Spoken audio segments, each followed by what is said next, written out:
अस्सलाम वालेकुम dear students. उम्मीद करता हूँ आप सब लोग खैरियत से होंगे।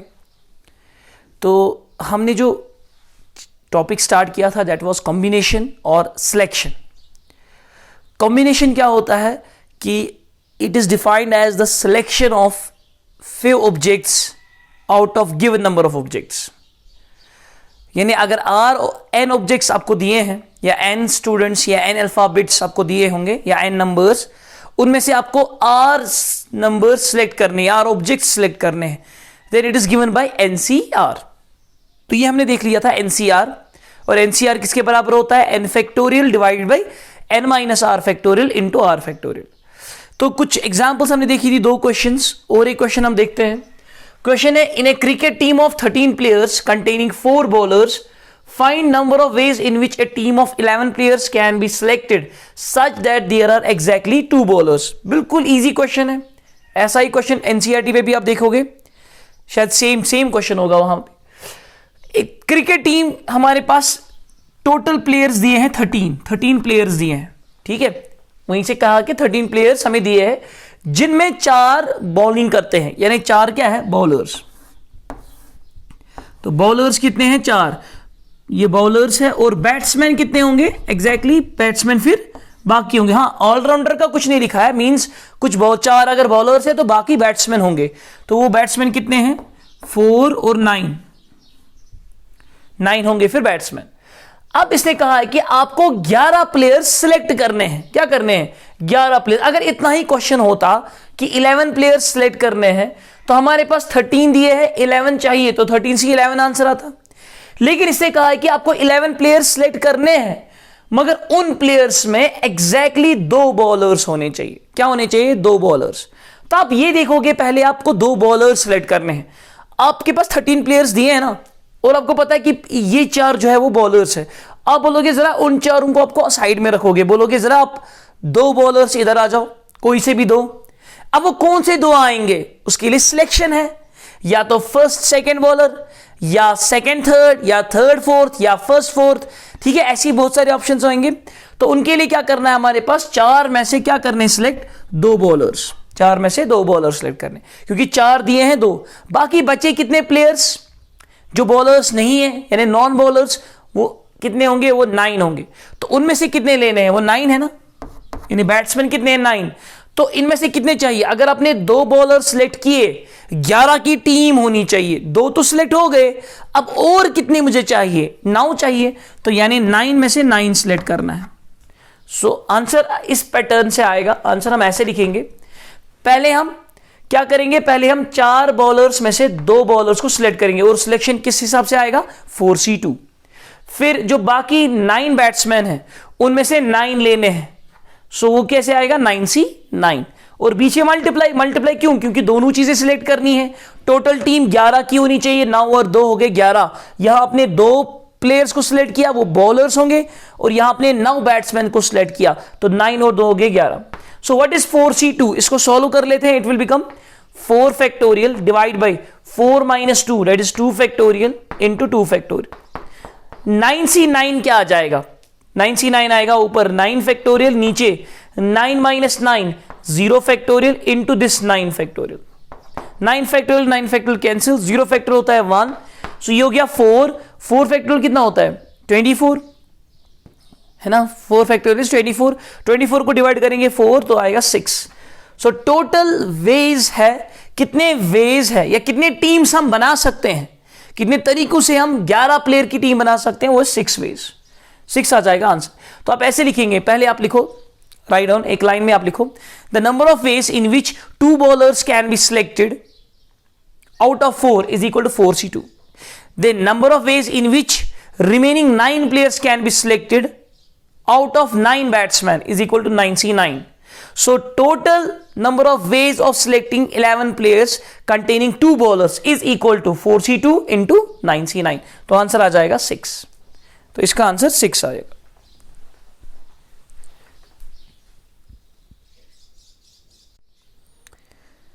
अब देखिए नेक्स्ट टॉपिक जो है that is properties of NCR. NCR की प्रॉपर्टीज हमें देखनी है। या आपने बाइनोमियल थ्योरम में यूज भी किया होगा एनसीआर में भी, वहां पे आपने प्रॉपर्टीज देखी होगी।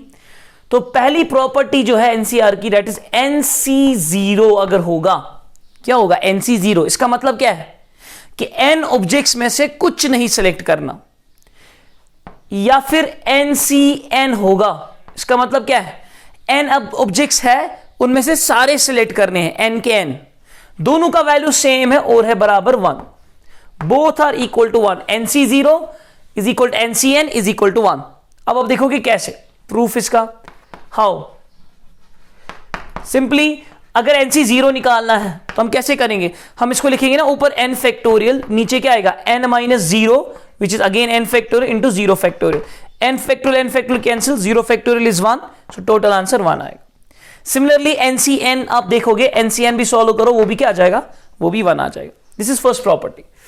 सेकेंड प्रॉपर्टी इज कि अगर आपको NC1 निकालना है, इसका मतलब n ऑब्जेक्ट्स में से एक ऑब्जेक्ट क्या करना है, सिलेक्ट करना है, या फिर NCN-1, इसका मतलब n ऑब्जेक्ट्स में से अगर 10 ऑब्जेक्ट है 9 सिलेक्ट करने हैं, या n में से n-1 सिलेक्ट करना, 5 में से 4 सिलेक्ट करने, 6 में से 5, यानी एक की डिफरेंस है, दोनों का वैल्यू जो है वो n होता है, both are equal to n, दोनों का वैल्यू सेम है and they are equal to n। तो देखो क्या करते हैं इसका प्रूफ, छोटा सा ध्यान से देखिए। NC1 जो है, NC1 को सोल्व अगर करना हो, so we can write like this, NC1 आएगा ऊपर n फैक्टोरियल, राइट, नीचे इनका सब्ट्रैक्शन कितना होगा n-1 फैक्टोरियल इंटू 1 फैक्टोरियल। इसको सोल्व करने के लिए ऊपर n है, नीचे n-1 का फैक्टोरियल है, क्या मैं इसको ये बना सकता हूं, कैसे, मैं लिखूंगा n इंटू, असल में n फैक्टोरियल का मतलब क्या है, n इंटू फिर एक काम n-1, n-2, n-3 so on, कहां तक 3 to 1 तक। तो मैं एक काम करता हूं, मैं इसको लिखूंगा n इंटू n-1 फैक्टोरियल, नीचे क्या आएगा, नीचे है ही n-1 फैक्टोरियल और ये 1 फैक्टर हो गया 1, सो कैंसिल होगा n-1 factorial which we get only n। तो सिमिलरली आप ये भी सॉल्व कर सकते हैं, कौन सा NCN-1, इसको भी आप खुद ही सॉल्व कर लेना और वो भी क्या आएगा n के बराबर। तो ये हो गई हमारी दो properties. So NC0 NCN both are equal to 1, NC1 NCN-1 both are equal to n. Now next property number 3.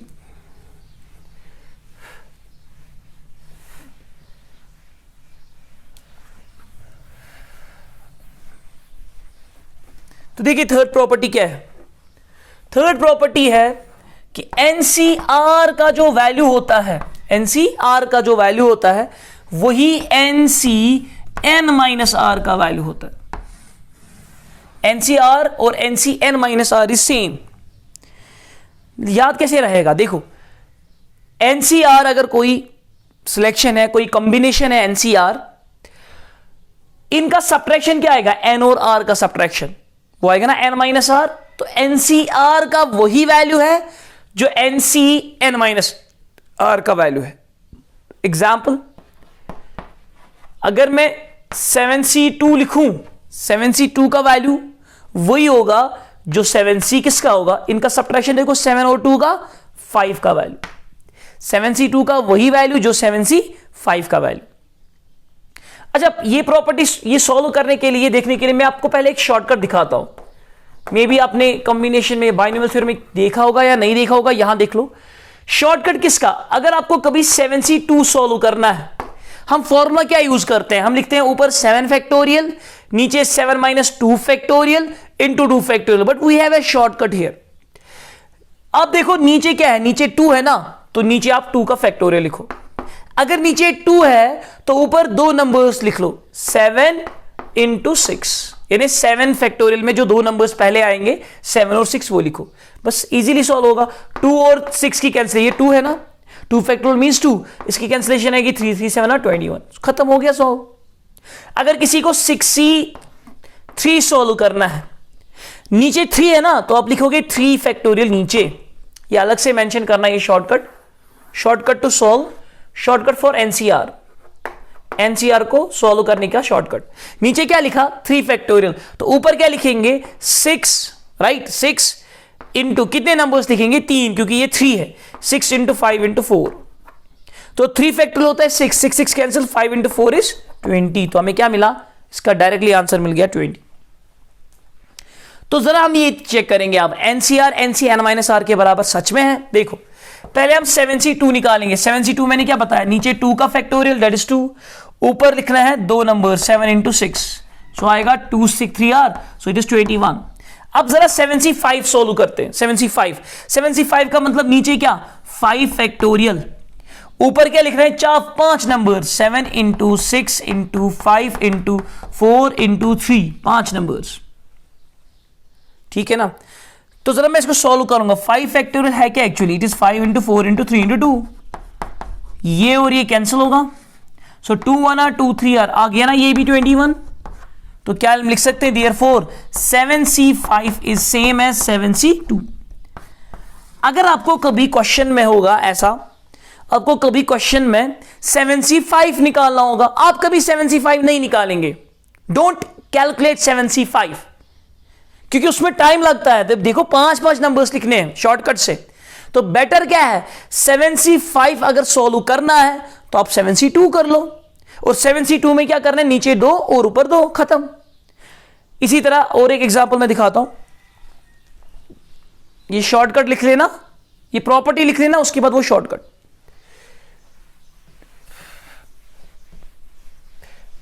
एक और एग्जांपल मैं दिखाता हूं। Suppose second example, that was first. Suppose किसी को निकालना है 8c6, क्या निकालना है 8c, चलो 8c5, let it be 8c5 निकालना है।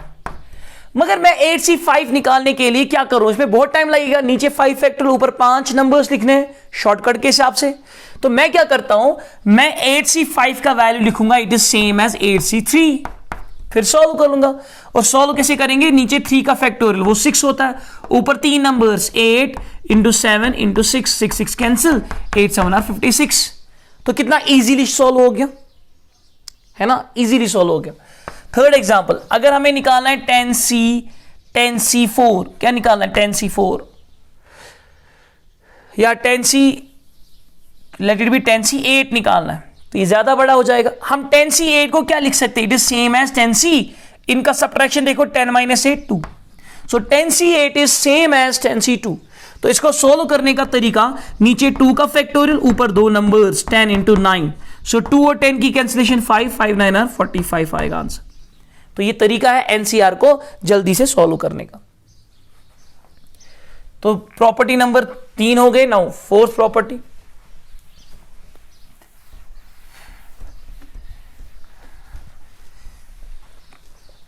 एनसीआर के लिए फोर्थ प्रॉपर्टी देखिए, प्रॉपर्टी नंबर 4। प्रॉपर्टी नंबर 4 क्या कहता है, ये कहता है कि इफ अगर NCX है बराबर NCY, देन इस पे क्वेश्चन भी है एक्सरसाइज का, अगर NCX किसके बराबर NCY, ये कब बराबर होंगे, ये है n में से x ऑब्जेक्ट को सिलेक्ट करना, n में से y ऑब्जेक्ट को सिलेक्ट करना, दोनों का वैल्यू सेम कब आएगा, जब x और y बराबर होंगे। या तो x और y बराबर है, या फिर और एक चीज पता क्या, या तो x और y बराबर होंगे, या फिर इनका एडिशन x प्लस y का एडिशन n के बराबर होगा। इनका एडिशन क्या होगा, n के बराबर। जैसे एग्जांपल देखो, अभी आपने देखा 7c2 is equal to 7c5, क्या ये दो बराबर है, नहीं ना है, मगर इन दो का एडिशन देखो 5 और 2 का वो 7 आता है। इसी तरह ये फर्स्ट एग्जांपल। सेकंड, अगर हम लिखते हैं 8c3 is same as 8c, इनका सब्ट्रैक्शन देखो 8 - 3 6, तो ये दो बराबर है, लेकिन क्या 3 और 6 सेम है, नहीं ना है, लेकिन इनका addition, sorry not 6, it will be 3, 8 - 3 is 5 will 8c3 same as 8c5, ये पिछली प्रॉपर्टी से पता चला। लेकिन आप देखो इस प्रॉपर्टी के हिसाब से 3 और 5 सेम नहीं है, लेकिन 3 + 5 8 के बराबर। तो ये याद रखना कि NCX अगर NCY के बराबर है, या तो x और y सेम होंगे, या फिर इनका एडिशन n के बराबर होगा।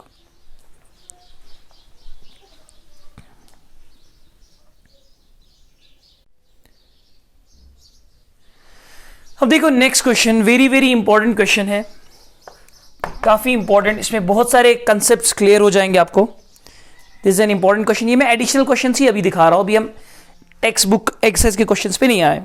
फिर आपको एक्सरसाइज के क्वेश्चंस आराम से आ जाएंगे, वो मुश्किल नहीं है, फिर इजीली आपको हो जाएगा। तो देखो पहले आप ये एडिशनल क्वेश्चंस अच्छे से सीख लो, फिर आपको एनसीईआरटी के क्वेश्चंस बिल्कुल इजी लगेंगे। तो क्वेश्चन क्या दिया है, in a class there are 5 girls, एक क्लास में कितनी गर्ल्स है, 5 गर्ल्स एंड 10 बॉयज, तो बॉयज कितने हैं 10। In a class there are 5 girls and 10 boys, find number of ways, यानी कितने तरीके हैं, इन विच ए कमिटी, एक कमिटी बनाने के और 4 स्टूडेंट्स कैन बी सिलेक्ट। अच्छा, एक कमिटी ऑफ 4 लोगों की, 4 स्टूडेंट्स की सिलेक्ट करनी है। जब आप क्वेश्चन पढ़ते हैं ना, सिलेक्ट करना है 4 स्टूडेंट्स को, जब आप क्वेश्चन पढ़ते हैं, क्वेश्चंस को पढ़ते पढ़ते ही आपको समझ आ जाता है कि ये क्वेश्चन परम्यूटेशन का है यानी अरेंजमेंट का है, कि ये क्वेश्चन सिलेक्शन का है। क्वेश्चन पढ़ते पढ़ते ही आपको क्लियर हो जाता है कि ये क्वेश्चन किसका है, सिलेक्शन का, कॉम्बिनेशन का, क्योंकि यहां पे क्या लिखा है, सिलेक्टेड लिखा है। एक कमिटी आपको बनानी है, कितने स्टूडेंट्स की, 4 स्टूडेंट्स की एक कमिटी बनानी है।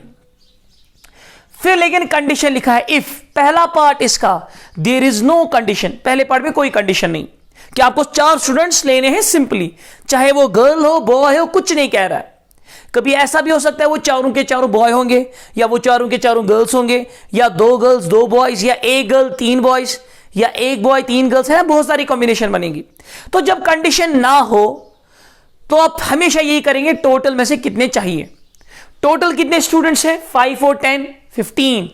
तो कंडीशन ना होने का सॉल्यूशन में पहले पार्ट का आंसर, कंडीशन कुछ नहीं है, आपको 4 स्टूडेंट्स सिलेक्ट करने हैं, और कितनों में से, 5 गर्ल्स और 10 बॉयज में से।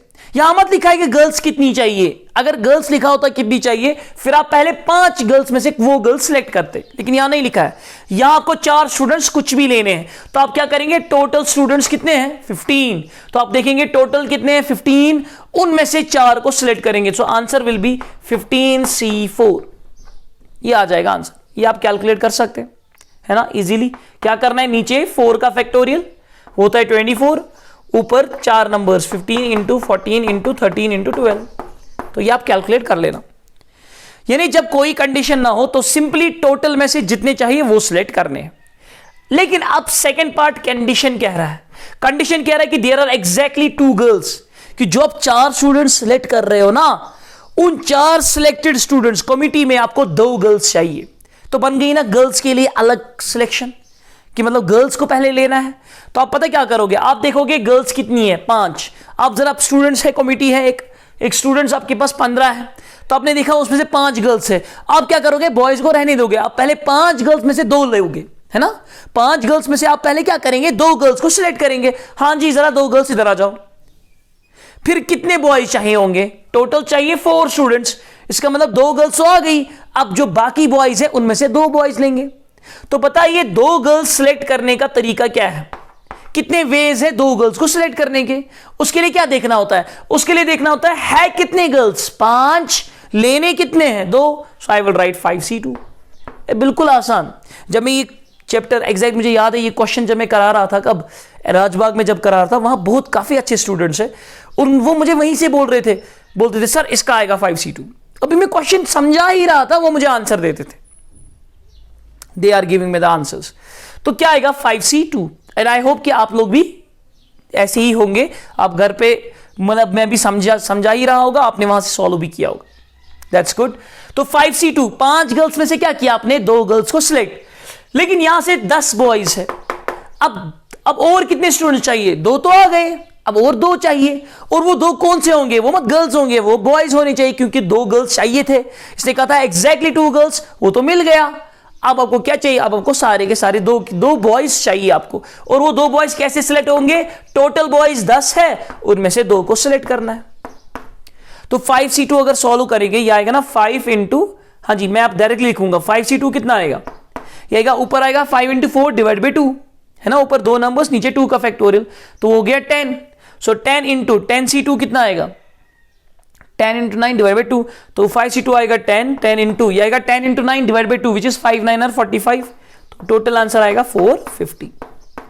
ये था सेकेंड पार्ट कि 2 गर्ल्स हमें चाहिए। अब थर्ड पार्ट क्या कह रहा है, थर्ड पार्ट कह रहा है देयर इज नो गर्ल। अब थर्ड पार्ट का आंसर कि कोई गर्ल नहीं होनी चाहिए, क्या आपको कोई गर्ल सिलेक्ट करनी है? नहीं, 5 में से कुछ नहीं सिलेक्ट करना है। तो फिर अगर कोई गर्ल नहीं है तो फिर 4 स्टूडेंट्स कौन होंगे? वो चारों के चारों बॉयज होंगे। और आप बॉयज कैसे सिलेक्ट करोगे? 10 में से 4 बॉयज। तो मैं क्या लिखूंगा यहां? मैं लिखूंगा 10C4, 10 में से 4 बॉयज को सिलेक्ट करेंगे। क्या गर्ल्स लेनी है कोई? नहीं। अगर आप नहीं लिखोगे, इतना ही लिखोगे, दैट्स ऑल्सो करेक्ट। या अगर आप ऐसे लिखोगे कि 5 में से कोई गर्ल सिलेक्ट नहीं करनी है, 5C0, 5 में से कोई गर्ल सिलेक्ट नहीं करनी है, तो आएगा 5C0। 5C0 कितना होता है? ये है ना NC0, अभी मैंने सिखाया था NC0, वो 1 के बराबर। जब 5 में से कुछ ना सिलेक्ट करना हो तो उसका एक तरीका है, ये ख्याल रखना इंपॉर्टेंट चीज है। मतलब मेरे पास 5 स्टूडेंट्स है सामने, मुझे कोई नहीं सिलेक्ट करना है। मैं आपसे पूछ रहा हूं, बताइए कितने तरीके हैं इन 5 स्टूडेंट्स में कोई सिलेक्ट ना करने के? नथिंग सिलेक्टेड, कुछ ना सिलेक्ट करने के कितने तरीके हैं? आप बोलोगे 0 तरीका। नहीं, एक तरीका। कैसे? कुछ नहीं करना, ऐसे रहना, कोई स्टूडेंट सिलेक्ट ही नहीं करना। इसको कहा जाता है एक तरीका। This is one way. ठीक है, जैसे आपको मैं कहूंगा एक 3 बुक्स है हमारे पास, 3 बुक्स है और मैंने एक अलमारी खोली, उसमें 3 शेल्फ्स है। तो अगर मैं बताऊं 3 बुक्स है, अरेंजमेंट की बात करो, 3 बुक्स है हमारे पास, ठीक है, 3 बुक्स और 3 शेल्फ्स, शेल्फ भी 3 है, तो कितने तरीके हैं? How many ways are there to place 3 books on 3 shelves? ये अरेंजमेंट का क्वेश्चन है ना, क्योंकि आपको प्लेस करना है, अरेंज करना है। 3 बुक्स को अलमीरा में शेल्फ पे डालने हैं, तो आएगा ना 3 बुक्स और 3 खाने, वही है ना, 3 शेल्फ्स का मतलब 3 खाने, और हर एक शेल्फ पे एक ही बुक आएगा। ये हो गया ना बॉक्स मेथड, 3 बॉक्सेस और 3 ऑब्जेक्ट्स, तो क्या आएगा? 3P3, यानी 3 फैक्टोरियल आएगा, इसका आएगा 3 फैक्टोरियल। लेकिन अब मैं आपको ये कहता हूं कि मेरे पास 3 बुक्स है और 3 शेल्फ्स है। How many ways are there to keep shelves empty? कितने तरीकों से मैं शेल्फ को एम्प्टी रखूंगा? यानी मुझे कोई बुक उस पर नहीं रखनी है, 0 बुक 0 शेल्फ पे रखनी है, 0 बुक 0 शेल्फ पे रखनी है। पता है वो एक तरीका होगा, क्या होगा? That will B one way. One way कैसे? मतलब बुक्स आपके पास 3 है, शेल्फ भी 3 है, लेकिन मैं कह रहा हूं कोई बुक शेल्फ पे ना रखो। बताओ कितने तरीके हैं? आप बोलोगे सर एक तरीका कैसे? अलमीरा को ऐसे ही छोड़ दो, ये एक तरीका कहता है। 0 तरीके नहीं होते, इट्स वन वे। और आप अगर आप देखोगे, ये 0 बुक को 0 शेल्फ पे रखने का तरीका होता ना 0 फैक्टोरियल, होता कि नहीं? 0 बुक को 0 शेल्फ पे रखना, तो 0 फैक्टोरियल किसके बराबर आया? 1 के बराबर। इसीलिए तो कहते हैं 0 फैक्टोरियल 1। ये आगे कभी मैं लिखवाऊंगा ये पॉइंट, ये कंसेप्ट, ये कंसेप्ट मैं आगे लिखवाऊंगा। फिलहाल हम अपने टॉपिक पे ही आते हैं। तो ये समझ आया आपको? 10C4 और 5C0। 5C0 हो गया 1। What is 10C4? ये आप सॉल्व कर लेंगे। नीचे 4 का फैक्टोरियल विच इज 24, ऊपर 4 नंबर्स 10 इंटू 9 इंटू 8 इंटू 7। तो ये आप खुद सॉल्व कर लेना। अब 4th पार्ट अच्छे से करना है, तो मैं यहां पे दिखाता हूं 4th पार्ट क्या है। This is 4th part is most important part. सबसे इंपॉर्टेंट पार्ट जो है वो 4th पार्ट है।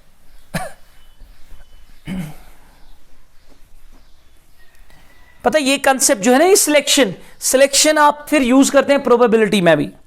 मतलब जिसका परम्यूटेशन कॉम्बिनेशन स्ट्रांग होता है उसका बाइनोमियल थ्योरम भी स्ट्रांग हो जाता है, और उसका प्रोबेबिलिटी काफी हद से स्ट्रांग हो जाता है।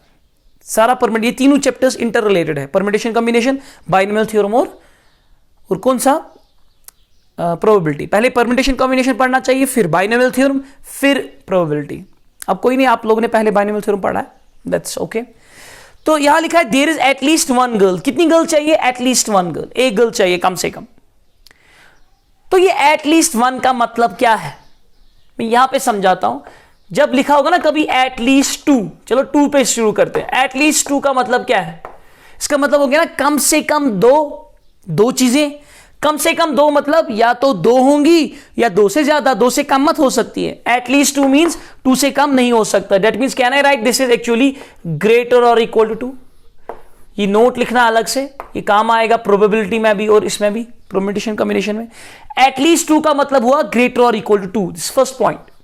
अगर लिखा होगा एट मोस्ट 2, क्या लिखा होगा? Eight most 2। एट मोस्ट 2 का मतलब हुआ मैक्सिमम 2, उससे ज्यादा नहीं होने चाहिए। हाँ 2 से कम चलेगा, 0 भी चलेगा, 1 भी चलेगा, 2 भी चलेगा, बट 2 से ज्यादा नहीं। तो इसको क्या करना चाहिए? इसका मतलब है लेस और इक्वल टू। एट मोस्ट का मतलब लेस और इक्वल टू यानी 2 या 2 से कम। एट लीस्ट का मतलब है ग्रेटर और इक्वल टू यानी 2 या 2 से ज्यादा। अब क्वेश्चन क्या कह रहा है? क्वेश्चन कह रहा है कि आपको जो 4 स्टूडेंट सिलेक्ट करने थे ना, उनमें कम से कम एक गर्ल होनी ही होनी चाहिए। जब भी ये लिखा होता है ना एट लीस्ट, एट मोस्ट, इससे केसेस बन जाते हैं। क्या बन जाते हैं? केसेस। तो देखो मैं क्या करता हूं इसमें, फोर्थ पार्ट का सॉल्यूशन मैं ऐसे लिखूंगा। एट लीस्ट 1 गर्ल का मतलब क्या हुआ? एट लीस्ट 1 हो गया ना, कम से कम एक, या तो एक गर्ल रखेंगे, ठीक है, या तो एक गर्ल, कम से कम एक हो गया, या एक गर्ल होगी और, या फिर क्या होंगे 2 गर्ल्स और, या फिर क्या होंगे 3 गर्ल्स और, या फिर क्या होंगे 4 गर्ल्स, 5 भी हो सकते हैं क्योंकि टोटल 5 है हमारे पास। लेकिन हमें सिलेक्ट कितने स्टूडेंट्स करने थे? 4 ही, इसलिए 5 गर्ल्स नहीं होनी चाहिए। मगर अब ध्यान से देखो, जब मैंने एक गर्ल सिलेक्ट की, 4 स्टूडेंट टोटल चाहिए थे, एक गर्ल मैंने सिलेक्ट की, तो बॉयज कितने चाहिए? फिर बॉयज कितने सिलेक्ट करने हैं? 3, तो यानी 1 गर्ल 3 बॉय आ जाएगा। जब मैंने 2 गर्ल सिलेक्ट की तो बॉय कितने चाहिए? 2। क्यों में 2 चाहिए? क्योंकि आपको टोटल कितने चाहिए? 4 स्टूडेंट्स। अगर 3 गर्ल्स लिखा है तो बॉयज कितने चाहिए? 1। बॉयज कितने चाहिए? 1। अगर 4 गर्ल्स लिखा है, बॉयज कितने चाहिए? कोई नहीं, 0 बॉय। इसका मतलब यही है, एट लीस्ट 1 गर्ल का मतलब ये है, at least 1 girl means this. अब ये सिलेक्शन जरा हम सॉल्व कर लेते हैं। बताइए ए गर्ल सिलेक्ट करने का तरीका। ए गर्ल है कितनी गर्ल्स? 5 थी ना क्वेश्चन में, 5, तो ए गर्ल चाहिए तो आएगा 5C1। 3 बॉयज सिलेक्ट करने थे, कितने बॉयज? 10, तो आएगा 10C3। बीच में मल्टीप्लाई, क्योंकि ये दोनों चीजें चाहिए ना, ये दोनों चीजें चाहिए, 4 होने चाहिए टोटल, तो 3 और 1 हो गए 4। और का मतलब प्लस हो गया ना। यहां पे कौन सा कंसेप्ट यूज हुआ? Fundamental principle of addition. जब भी और आ जाए तब क्या करना होता है? प्लस। या तो ये वाला केस होगा, 4 स्टूडेंट्स मिल गए और एटलीस्ट 1 गर्ल है, या तो ये वाला केस होगा, इसमें भी 4 स्टूडेंट्स मिल गए और एटलीस्ट 1 गर्ल है। कम से कम एक गर्ल तो है ना, 2 है तो 1 तो है, सो कम से कम एक यहां भी प्रेजेंट है, कम से कम एक गर्ल यहां भी है और यहां भी है। तो बताइए 2 गर्ल्स कैसे सिलेक्ट करेंगे? तो 5 में से 2 गर्ल्स सिलेक्ट करनी है और 2 बॉयज कैसे सिलेक्ट करेंगे? That will B 10C2। और मतलब प्लस 3 गर्ल्स कैसे सिलेक्ट होंगी? 5 में से 3 गर्ल्स सिलेक्ट करनी है, एक बॉय कैसे सिलेक्ट होगा? तो 10C1। और मतलब प्लस 4 गर्ल्स कैसे सिलेक्ट होंगी? That will B 5C4। और 0 बॉय कैसे सिलेक्ट होगा? That will B 10C0। इसको सॉल्व कर लेते हैं, ये सारा सॉल्व कर लो, बिल्कुल आसान है सॉल्व करना। देखिए 5C1 कितना याद है? मैंने NC1 प्रॉपर्टी लिखी थी, NC1 होता है n के बराबर, तो इट इज 5। 10C3 क्या आएगा? शॉर्टकट तरीका, नीचे 3 का फैक्टोरियल, राइट, नीचे 3 का फैक्टोरियल वो हो गया 6, ऊपर 3 नंबर्स 10 इंटू 9 इंटू 8।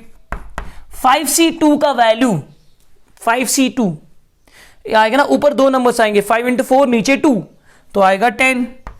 मैंने सोल्व भी वहीं पे किया। 10C2 कितना आएगा? 10 इंटू 9, नीचे 2, तो इट इज 45। 5C3 और 5C2 सेम होता है ना। अब आप 5C3 को सॉल्व मत करो क्योंकि वो अपने ऑलरेडी 5C2 में सॉल्व किया था, तो इसका value 10। And what about 10C1? NC1 क्या होता है? n, इसलिए ये 10 ही रहेगा। 5C4 देखिए 5C4 सॉल्व मत करना, बिकॉज 5C4 का वैल्यू वही है जो 5C, इनका सब्ट्रैक्शन बताओ, 5 और 4 का 1 का वैल्यू, 5C4 और 5C1 का वैल्यू सेम, इसलिए वो 5 है, तो हम लिखेंगे 5। 10C0 कितना होता है? 1, बिकॉज NC0 इज 1।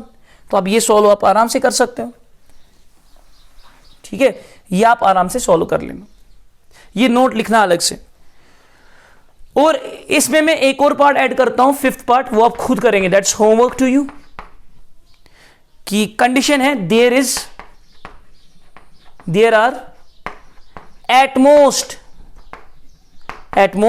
2 गर्ल्स, ये आप खुद करना। इसका मतलब क्या है? एट मोस्ट 2 गर्ल्स यानी हाईएस्ट 2 गर्ल्स होने चाहिए, यानी 2 से कम भी चलेगा। 2 से कम मतलब या तो 2 गर्ल्स, आप ऐसे लिखेंगे, या तो 2 गर्ल्स होंगे, 2 से कम मतलब या तो ए गर्ल होगी और या तो 0 गर्ल। जब 2 गर्ल्स तो 2 बॉयज चाहिए, जब ए गर्ल तो 3 बॉयज चाहिए, टोटल 4 होने चाहिए, जब 0 गर्ल तो कितने बॉयज? 4 बॉयज चाहिए। तो ये आप सिलेक्ट सॉल्व कर सकते हो। This is homework. मुझे बताया करो कि आपको आंसर्स क्या मिले। बहुत सारे स्टूडेंट्स बोलते हैं मगर बहुत सारे नहीं बोलते हैं, पता नहीं वो उनको आता भी है कि नहीं। मुझे कैसे पता चलेगा? ठीक है, और मैं थोड़ा सा हम वर्कआउट कर रहे हैं इंस्टीट्यूट में, मैं चाहता हूं कि आपकी लाइव क्लास में ले लूं, वहां पे हम इंटरेक्शन भी कर लेंगे। ठीक, मुझे बताना are you interested in live class, वो भी आप मुझे बताओगे।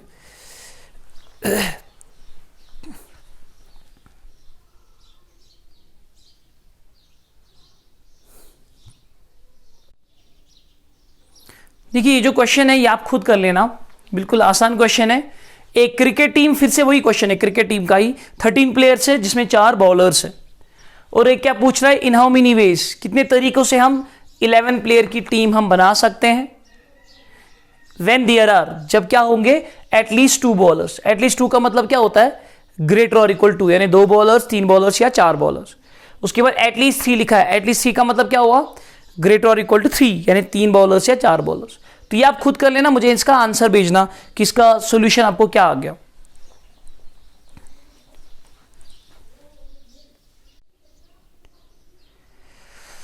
Now the next question is very very important question, JW में पूछा गया है, इतना आसान, अब आराम से ये कर सकते हैं।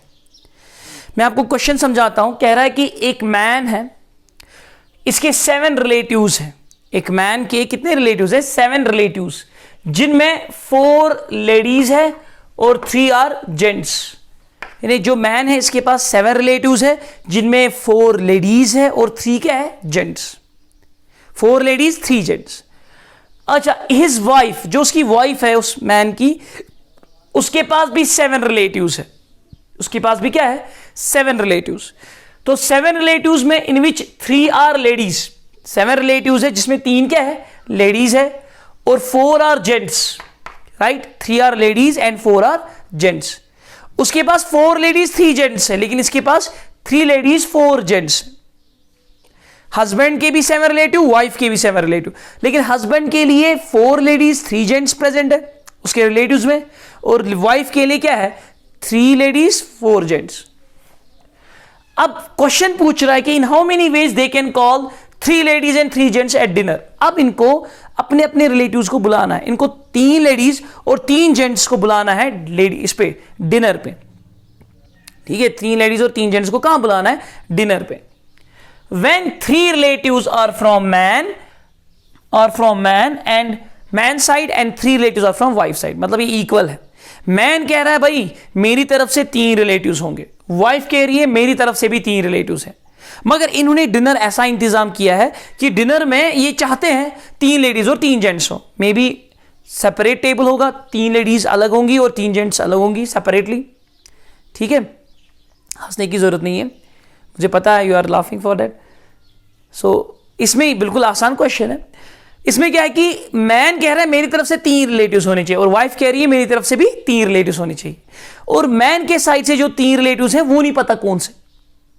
टोटल में इनको 3 लेडीज और 3 जेंट्स चाहिए। अब मैन क्या करेगा, मैन सोचेगा चलो एक केस ऐसा बन, जिसमें केसेस बन जाएंगे। मैन सोचेगा चलो मेरी तरफ से 3 लेडीज है, तो वाइफ क्या करेगी फिर, वो बोलेगी अच्छा आपने 3 लेडीज लाए, तो मैं तो अब लेडीज नहीं ला सकती हूं, अब मैं 3 जेंट्स लूंगी। क्यों, क्योंकि इनको डिनर पे 3 लेडीज और 3 जेंट्स चाहिए। तो हम जरा टेबलर फॉर्म में, ये कमिटी प्रॉब्लम है, सिलेक्शन की प्रॉब्लम है, लेकिन हम इसको टेबल से करेंगे, टेबल से ज्यादा इजी रहता है। तो देखो ये है मैन, और मैन के 7 रिलेटिव्स है, ये है वाइफ उसकी, इसके भी 7 रिलेटिव्स है, हस्बैंड और वाइफ है। और मैन के क्या है, मैन के पास 4 लेडीज है और 3 जेंट्स है। वाइफ के पास क्या है, उसके पास 3 लेडीज है और 4 जेंट्स। ठीक, ऐसे टेबल बनाया। अब हमें देखना है बुलाएंगे कैसे। तो देखो केस फर्स्ट क्या बन जाएगा, केस नंबर 1। केस नंबर 1 ऐसा होगा, मैन कहेगा मेरी तरफ से 3 लेडीज है, क्या है तो 4, वो कहेगा चलो मेरी तरफ से 3 लेडीज है। अगर मैंने 3 लेडीज लाए तो यानी 3 रिलेटिव्स उसके हो गए। मैन को 3 रिलेटिव्स लाने हैं और वाइफ को 3। मैंने 3 लेडीज लाए तो वाइफ क्या कहेगी, अच्छा 3 आपने लाए, अब मुझे 3 रिलेटिव्स लाने, मगर वो मत लेडी लाएगी क्योंकि लेडी 3 आ गई। अब वाइफ कहेगी चलो मेरी तरफ से 3 जेंट्स। इसका मतलब मैन की जेंट्स कोई नहीं आएगा, वाइफ के लेडीज कोई नहीं आएगी। ये पहला केस हो सकता है।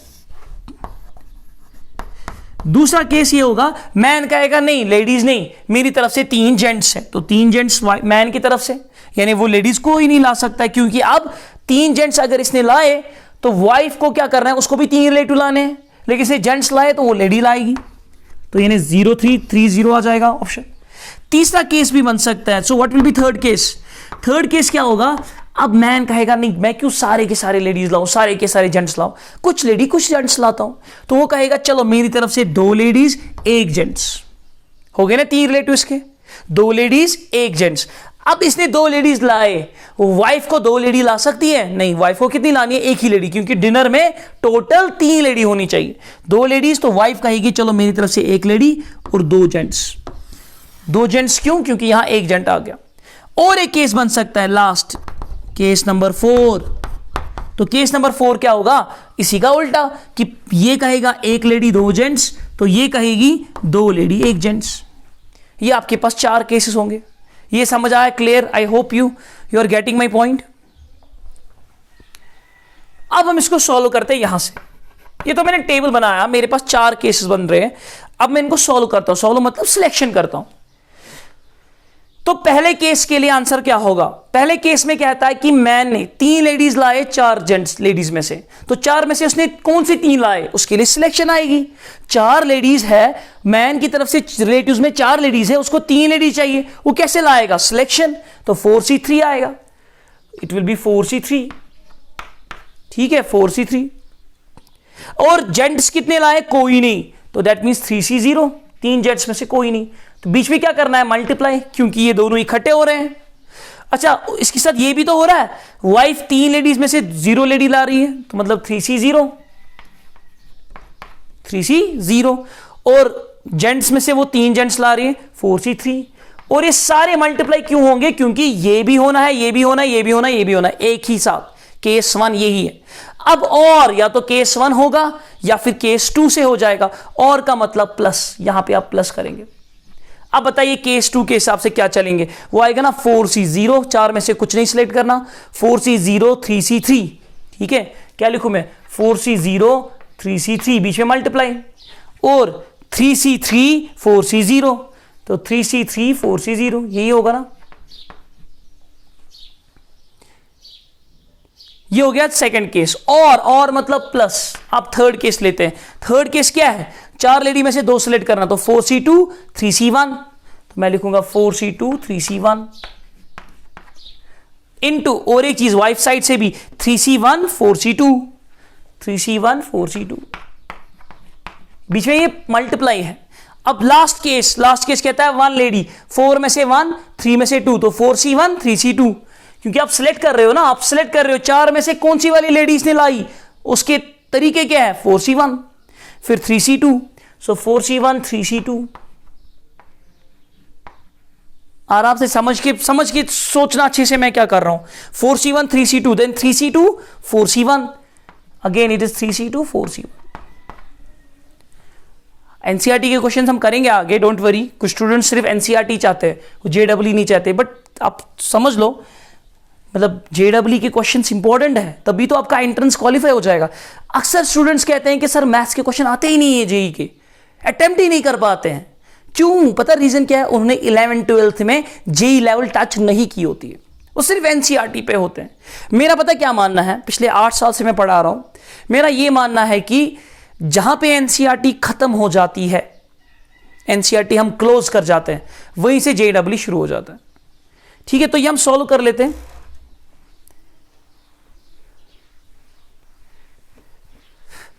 तो ये जो अब यहां पे आ गया, इसको हम सिंप्लीफाई करते हैं, you will get the final answer. तो बताइए क्या आएगा फाइनल? 4C3 कितना होगा? 4C3 हम किसके बराबर होगा?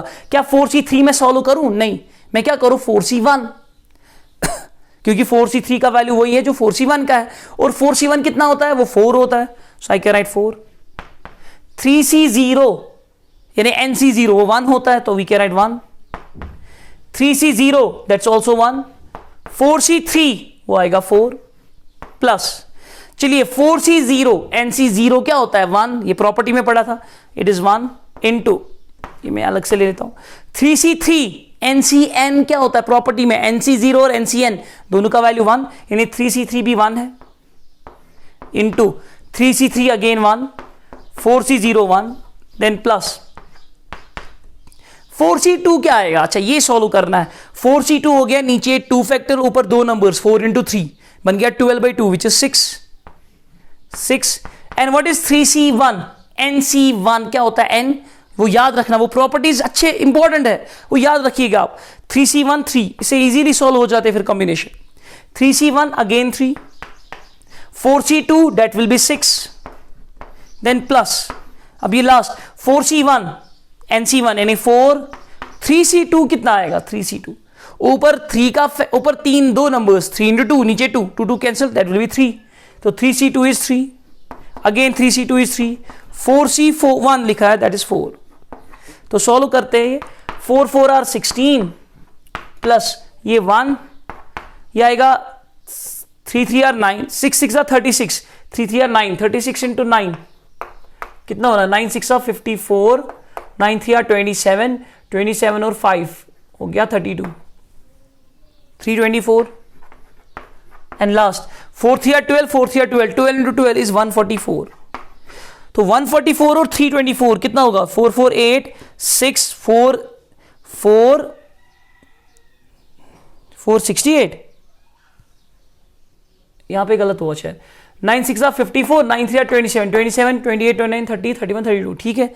324 और 144 ये होंगे 8 6 और 4, हाँ 468 469 468 आ गया, 469 और फिर 10 479 और 485 आएगा टोटल।